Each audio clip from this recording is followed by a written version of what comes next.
Hey there guys, and welcome back to my channel. Today's video I'm going to be painting on black paper for the first time, and I wanted to share this with you guys.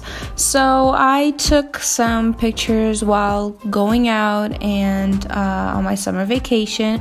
I do advise you to do the same thing. It's so refreshing to take your own pictures when you're out and about and using them as reference, other than like going into Pinterest, finding a reference, and a few months later you see someone use the exact same reference and it's not original anymore, you know. And it just feels so good because you're out and about, you're exploring, and you're really looking for things that inspire you and things that you'd be able to draw or you feel like would be great to draw, and you're just constantly thinking subconsciously, but you're thinking about like what you can take pictures of, and you end up taking a lot more pictures than you would originally.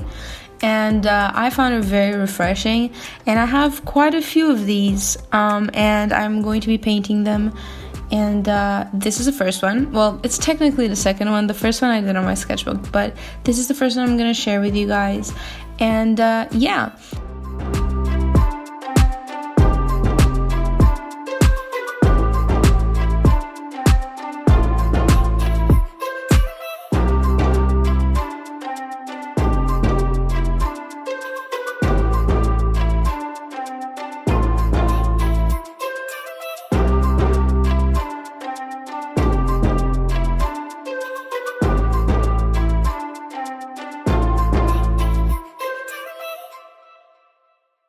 So into the black paper. After this experience, I really advise anyone to truly try and paint on black paper. And here's why. It's a very challenging but so rewarding experience.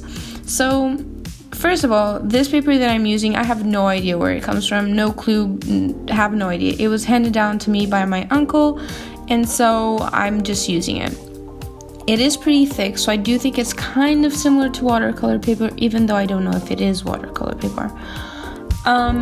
Yeah, so one thing I noticed while painting this, and you will notice it too, is that this paper sucks the paint out of my life like crazy, mind you.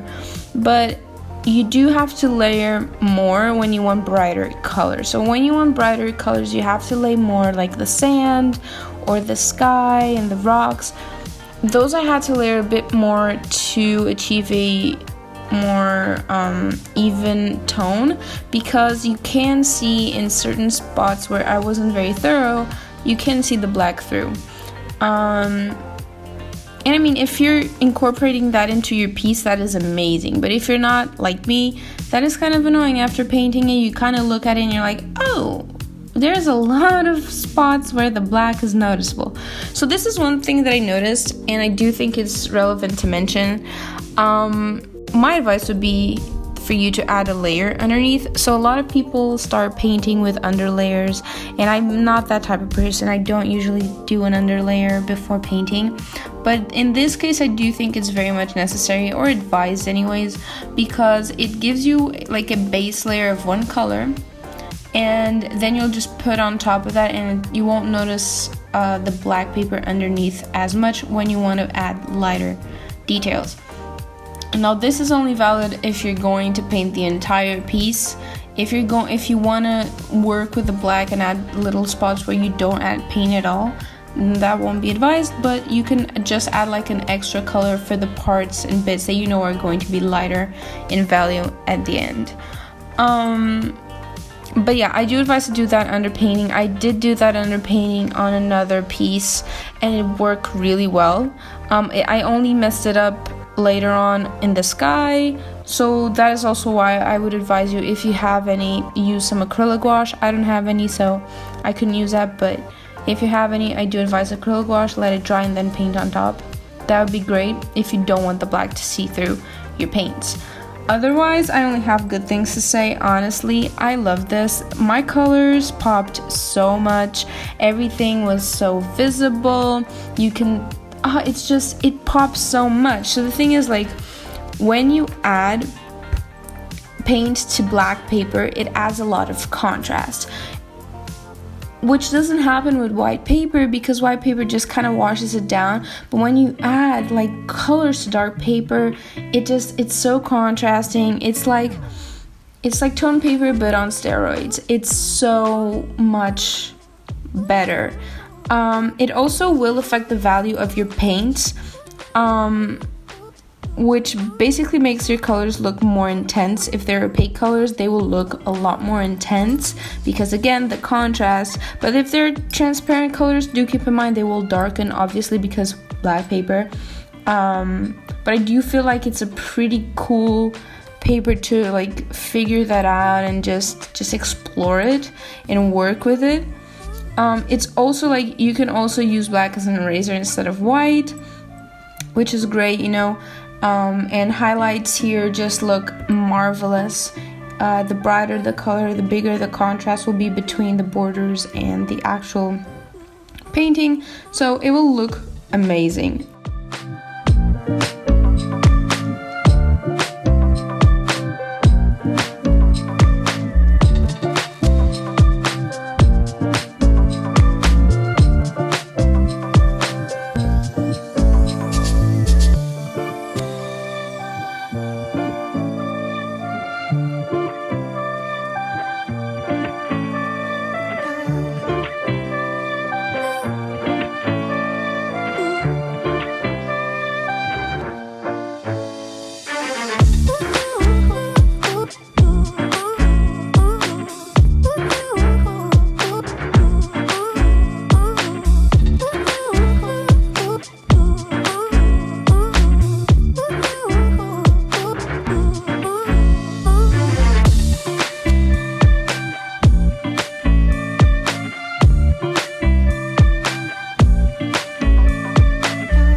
And so we reached the end of our video for this week. I hope you guys enjoyed it, and I hope it motivates you to try out and paint on black paper. I really like how this came out. I love this painting. I love the black borders.